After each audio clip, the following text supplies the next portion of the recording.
ఎవరికైనా ఫోన్ చేద్దాం.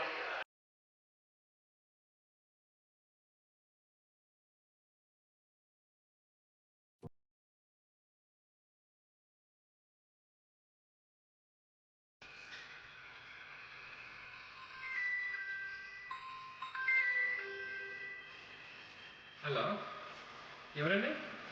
హలో అన్నా, ఎవరు? నేను గోవిందన్న మాట్లాడేది.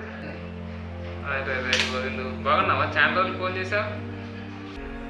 అప్పుడే మర్చిపోయారట. ఏడ మర్చిపోలే, చెప్పబ్బా. ఏం మాట్లాడతలేవు, సైలెంట్గా ఉన్నావు. టెన్షన్స్ అన్న, అంత ఫ్యామిలీ అంటేనే ప్రాబ్లం అయిపోయింది. ఫ్యామిలీ అంటేనే ప్రాబ్లం, అందులోనే ఆన్సర్ ఉంది కదా. మ్యాటర్ చెప్పు, ప్రాబ్లం ఏంటి? నా వల్ల కావడం లేదు. పెళ్లి కాగానే కాపురం వేరే పెట్టవలసి వచ్చింది. సంపాదించిన డబ్బులన్నీ సరిపోక ఇంకా 20,000 అప్పు చేయాల్సి వస్తుంది. వీటికి చీటికి మాటికి గొడవలు, విడాకులు, పోలీస్ స్టేషన్లు, ఏం చేయాలో తెలియట్లేదు. బ్రతుకు మీద ఆశ లేక చివరికి నీకు ఒకసారి కాల్ చేద్దామని కాల్ చేశానమ్మా. సపరేట్ కాపురం కూడా పెట్టాం. దానికి ఫలితంగా ఒక 2 పిల్లలు కూడా. ఇప్పుడు ఏమైందన్నా? ప్రాబ్లమ్స్ అన్న, టెన్షన్ అన్న, ఏం చేసినా తప్పే. భార్యతో భరించలేకపోతున్నా నేను. అదే అదే సరే, ఏమైంది? ఏంటి అంత సీరియస్గా ఉన్నావు? జీవిత మీద వ్యక్తి కలుపుతున్నా, ఏం చేయాలో తెలియట్లేదు. ఎక్కడున్నావు ఏంటి?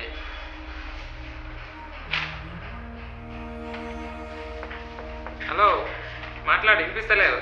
సైలెంట్గా ఉండేలా. అన్నా, చాలా బాధగా ఉందన్నా. బాధ కరెక్ట్. బాధలు అనేది నువ్వు ఫీల్ అయిపోతే సరిపోదు కదా. అసలు ఏంటి ప్రాబ్లం ఏంటి అనేది తెలియాలి కదా. నువ్వు చెప్పుకున్న సైలెంట్గా ఇలా ఫోన్ చేసి సాకిస్తావు ఏంటి? మాట్లాడు, సమస్య ఏంటి? సరే, నువ్వు ఇలా కాదు కానీ నువ్వు తిన్నగా మరువు తెలుసు కదా. తెలుసు అన్న, తెలుసు. వెయిట్ చేస్తారా నీకోసం? నేను బయటకు వెళ్ళాల్సిందే, ప్రాబ్లం లేదు. నీకోసం 2 hours అయినా వెయిట్ చేస్తారా? నీ సమస్య ఏంటి చూద్దాం. సరే సార్, వస్తానా? వచ్చే వచ్చే వచ్చే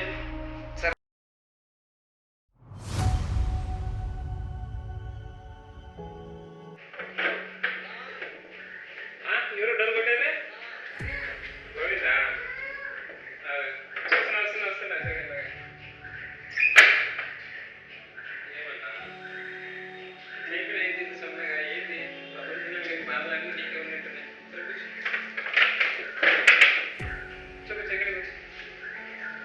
కూర్చోండి, వాటర్ తాగండి. ఏమైంది ఇలా తయారైనావేంటి? ఏదో ఫోన్ చేసి నాకు షాక్ అయినా. నాకే అంత సమస్య మాట్లాడుతున్నాడా లేదా కామెడీ చేస్తున్నాడేమో అనుకున్నా. ఏదో సూసైడ్ గీసైడ్ పోతున్నా ఉంటాను. జీవితంగా నాశనం అయిపోతుంది. చాలా ఎంత టార్చర్ అంటే ఇంట్లో. ఒకసారి మీకు కాల్ చేద్దాం వచ్చినట్టు వచ్చారంటే అది మీరు పిలిచారు ఉద్దేశంతో, లేకపోతే చిన్నదానికి ఈ వయసుకి అంత పెద్ద సమస్యలు ఉన్నాయి. పెళ్ళి ఇంట్లో టార్చర్ నా ఇంట్లో. ప్రతిదీ ఏం చేసినా తప్పే. ఏం చేయకనే తిన్నా నిద్ర లేదు, తిండి లేదు, ఒకటే టార్చర్ అన్న మా భార్యతో. ఏం చేసినా తప్పే అనిపిస్తుందా?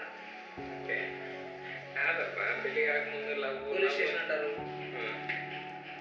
తల్లిదండ్రులతో ఫోన్ చేసి చాలా బాధ.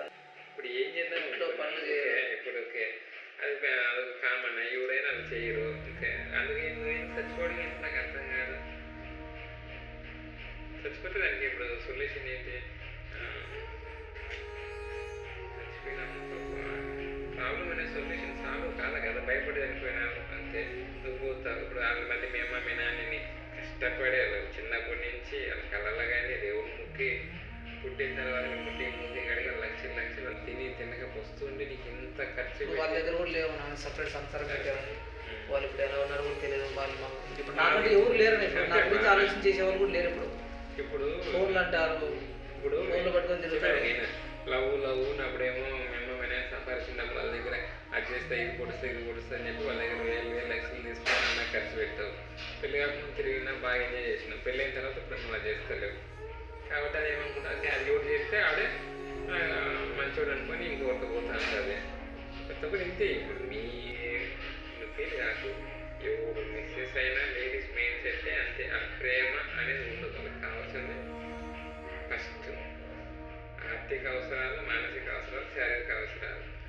ఏమనుకుంటారు, ఓకే ఇప్పుడు నేను పట్టించుకుంటారు అంటే ఇది తిన్నావా, బాగున్నావా, ఒక మెసేజ్ పెట్టిస్తే చాలు. నువ్వు 1000 పువ్వులు కాదు, నైట్ 10 గంటల కాడ 12 గంటలు రూమ్లోకి వెళ్ళి డోర్లు వేసుకొని చాటింగ్లో వీడియోలు మెసేజ్, ఓకే మళ్ళీ మాట్లాడి నువ్వు టార్చర్ పెడుతున్నావు అంటారు. ఇలా ఏం చేయలేవు, ఎందుకంటే కూర్చోళ్ళు వాళ్ళు అబద్ధం చెప్పినా వాళ్ళు యాక్టింగ్ చేసేస్తారు.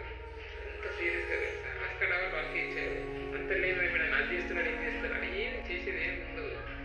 కానీ అది చెప్పింది పోలీసులు నమ్ముతారు, ఎందుకంటే వీళ్ళు నెంబర్ 1 చీటింగ్ కాదు, అది చెప్పిందే నమ్ముతారు. వాస్తవాన్ని మొగోడు కాబట్టి ఏం చేయలేదు, అది చెప్పిందే చెల్లుతారు. ఓకేనా, అయ్యా శుభ్రంగా నేను కాకపోతే వెళ్ళరాకుండా చూడాలి. వాళ్ళకి కావాల్సింది ఈరోజు ఎంజాయ్ చేస్తున్నాము అంటే రేపు భవిష్యత్తు గురించి వాళ్ళకు ఉండదు. ఎందుకంటే వాళ్ళకి నేర్పలేదు, ఫస్ట్ తప్పు నీది. పెళ్ళైన కొత్తలో బాగా తిరిగేటప్పుడు ఇలా చేసుకోవాలి, ప్లానింగ్ ఉండాలి. ఓకే డబ్బులు ఉన్న రోజులు బాగానే ఉంటాయి, డబ్బులు ఎప్పుడైతే అయిపోతాయంటే రోజుకి లక్షలు ఖర్చు పెట్టుకొని తిరుగుతూ ఉంటే ఎక్కడ ఉంటాయి, ఎక్కువ డబ్బులు ఉండవు. డబ్బులు అయిపోయి పని చేయాలి, పని లేనప్పుడు కోపాలు వస్తే చీరలు వస్తే కష్టపడకూడదు. అంటే ఇప్పుడు అసలు ప్రాబ్లం ఏంటి, ఆమె ఏం చేస్తుంది నేను చెప్తే కదా, మేము ఊరిగా మాట్లాడాలి క్లారిటీగా మాట్లాడదాం, సరే వాళ్ళ అమ్మ వాళ్ళని పిలిపిస్తే మాట్లాడదాం. ఎందుకంటే ఇది చిన్న విషయం, ఎందుకంటే భూమి మీద ఉన్న మగవాళ్ళు ప్రతి ఒక్కడికి ఉన్న బాధే, ప్రతి ఒక్క ఆడవాళ్ళు వాళ్ళ మెయిన్ సెట్ అలానే ఉంది. ఎందుకంటే మనిషి అనేది పుట్టుకతో వచ్చిన సత్యాన్ని మారుతారు కదా, మధ్యలో మారితే మనసులో దేవుళ్ళు అవుతారు. అంత సీన్ లేదు. ఇక్కడ ఏంటంటే డిఎన్ఏ, నువ్వు ఎలా ఉంటే నీ పిల్లలు అలా పుట్టేస్తారు డిఎన్ఏ నుంచి. ఇప్పుడు డిఫాల్ట్గా లేడీస్ మెయిన్ సెట్ అనేది అలానే తయారైంది. 2024 ఇంకా ముగ్గురు పిల్లలు యూత్తో పనిచేయరు, ఈగో యాటిట్యూడ్ టన్ను సర్దు అలగడం గొడవపడడం శాడీజం సైకాలజీ ఇదే ఉంటుంది అమ్మా. ఇద్దరు డబ్బులు మీరు అన్నట్టు ముందే చెప్పారు అంతే వాళ్ళంతే.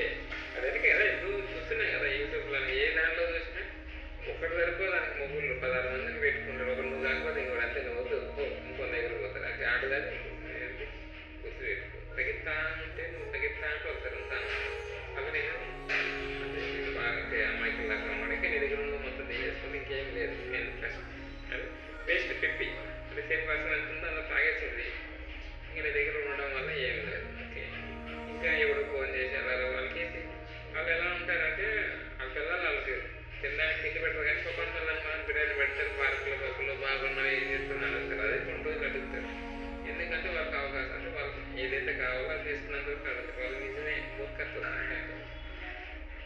అదే వీడు 1000 పువ్వులు కష్టపడి 3 కోట్లు తిండి పెడుతున్నాడే, ఏమైంది తిన్నావా లేదని అంటే పలకరిస్తే అంటే పని చేసుకోవడానికి టైం సరిపోతుంది, పలకరించుకోవడానికి పెళ్ళైనాక తిన్నావా లేదు తిన్నావని అనుకుని తింటారు కదా వస్తుండిపోదు. దానికి ఏంటంటే తిన్నావని లేకుండా వీళ్ళకి ఏదో వాళ్ళ మీద ఏమంటే వెళ్ళిపోతారు. మాట్లాడినా తప్పే, పలకరికపోయినా తప్పే, చేసినా తప్పే, చేయకపోయినా తప్పే, ఏం చేసినా టార్చర్ అంతా. సరే డైరెక్ట్గా వెళ్ళిపోయింది. నాకు లాస్ట్ చివరికి ఒకసారి నీతో మాట్లాడదామని ఫోన్ చేశాను, ఈరోజు మీరు రమ్మన్నా. నేను అందుకే చెప్పేది ఏంటో అంత చిన్నదానికి ఇప్పుడు నీదే కాదు, వాళ్ళు అలానే ఉంటారు. వాళ్ళు మెయిన్ సెట్ అలా అయిపోయింది. 2025 తర్వాత అమ్మాయిలు కాపురం చేయరు ఏంటంటే ఇది ఒక పెద్ద ఫ్యాషన్ అయిపోయింది. లివింగ్ రిలేషన్ అని భార్య ఎవరితో పడితే అంత పోతారు, ఏది పడితే అది చేస్తారు. ఒక బాధ్యత రెస్పాన్సిబిలిటీ అనేది లేదు, వాళ్ళ శక్తి లేదు, చెప్తే ఈయనే ఊరికి లేదు, వాళ్ళ పెంపకం లేదు, అమ్మ అలాంటి అదే లేదు. మొక్క ఏముంది బాగానే ఉంటుంది అని వాళ్ళు చెప్తలేదు. ఇప్పుడు నీకే కాదు గుర్తుపెట్టుకొని ఇప్పుడు 2025 నుంచి మొత్తం ఈక్వల్ ఇదే బాధ. ఇప్పుడు నేనేం చేయాలన్నా?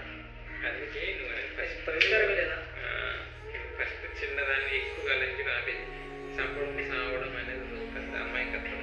ఈనాడు చంపడం అన్న అదే నన్ను చంపేస్తుంది రోజు తింటుంది రక్తాన్ని. అది కాదు నేను చెప్పి వీళ్ళకి ఆమె అలానే చేస్తారు. వాళ్ళకి ఎందుకంటే వాళ్ళు అప్పుడప్పుడుతో చూసుకుంటారు. అంటే చిన్న పని చేసేదానికి కోపం వచ్చేస్తారు. ఓకే ఏదో చేయాలి అంటే నాకేం కర్మ అంటే ఎవడు కూర్చోకుండా ఏ పని చేయకుండా ఎంజాయ్ చేయడానికి తినడానికి ఎవడు కంఫర్ట్ అంటే అది వెళ్ళిపోతా అంటారు. అదే చెప్పింది ఇంతకు చెప్తున్నా మరి ప్రేమ అంటే అసలు తెలియదు. ప్రేమ అనేది ఉండదు. వాళ్ళకి కావాల్సింది చెప్పే కదా, శారీరక మానసిక ఆర్థిక అవసరాలు ప్రస్తుతాన్ని చూసుకుంటాడు. మీరు సిన్సియర్గా లవ్ చేసి పెళ్లి చేసుకొని 1000 రోజులు కష్టపడి తిని అన్నీ చూసుకున్నా బాగున్నావా లేదా అనే కొంచెం ఇప్పుడు వాడే ఎక్కువైపోయింది. చూసారా, అందుకు ఫస్ట్ వాళ్ళమ్మ వాళ్ళ ఆయన పిలిపించారు సార్ మాట్లాడారు. ఓకే ఎందుకంటే అన్నట్టుగా ఒకసారి వాళ్ళ తల్లిదండ్రులతో మాట్లాడేస్తారు.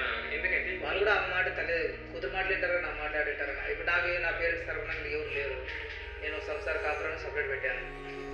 నాతో తిప్పి ఎవరు లేరు అన్నయ్య. అదబ్బా సరే నేను వినాయన కూడా ఒకసారి చూద్దాం. ఫస్ట్ వాళ్ళతో మాట్లాడదాం, వాళ్ళతో మాట్లాడి వాళ్ళ నాన్నతో మాట్లాడి అసలు సిచ్యువేషన్ ఏంటి అనేది తెలుసుకుందాం. ఓకే, అని ఏం చెప్పిందో నీకు తెలియదు. ఎందుకంటే వాళ్ళు రూపాయి జరిగితే 100 రూపాయలు చెప్తారు. వాళ్ళ రియాక్షన్ అదే, వాళ్ళు నమ్మేస్తారో లేదా అసలు వాళ్ళ మిస్టేక్ ఏం మిస్టేక్ అనేది సొల్యూషన్ చూద్దాం. ప్రస్తుతానికి అయితే నేను అనేది నీదే కాదు, ప్రతి ఒక్కరికి 2026 తర్వాత అమ్మాయిలు మ్యాచ్ అంటే ఏం చేయాలి, మొగులతో కపరాలు చేయరు, వాళ్ళకి కావాల్సిన ఎంజాయ్, ఓకేనా, డబ్బులు ఏమన్నా పండుగ మాట్లాడినాక నువ్వు నా చేతిలో పోలీస్ స్టేషన్ అంటారు, గొడవలు అంటారు. ఏం చేస్తాం, సబ్తుగా సర్దుకొని ఉండేవాళ్ళు అందరూ ఇలానే ఉంటున్నారు. ప్రతి ఒక్క మొగోడు లవ్ ఫెయిల్యూరే, లవ్ అయినా పెళ్ళి అయినా మళ్ళీ ఫెయిల్యూరే. అర్థమైందా? కాబట్టి ఇది అర్థం చేసుకుంటే నాకు అనిపించింది ఏంటంటే, నువ్వు ఒకడేనేమో నీదేనేమో జనాలు ఏమనుకుంటారేమో, నువ్వు పరువు పోతుందని భయపడి నీ జీవితాన్ని నువ్వు నాశనం చేసుకుంటావు. ఇది అందరూ అదే, అందరూ చెప్పుకోవడం నువ్వు చెప్పుకున్నావు, తేడా ఏం లేదు. అందరూ భూమి మీద ఉన్న ప్రతి ఇంట్లో ఉన్న సమస్య ఇది కామన్.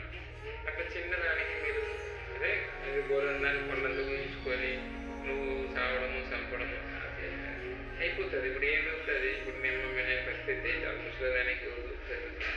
నేను అనేది మనిషిలా బతికి ఓన్గా ఆలోచించే శక్తి ఉంటే తప్ప మారదప్ప. అర్థమైంది కదా? సరేనా మీరు అన్నట్టుగా? సరే అది మాకు ఫోన్ చేస్తాను, ఒకసారి ఫోన్ చేసి రమ్మని చెప్పి. సరే ఓకేనా? సరే ఓకే.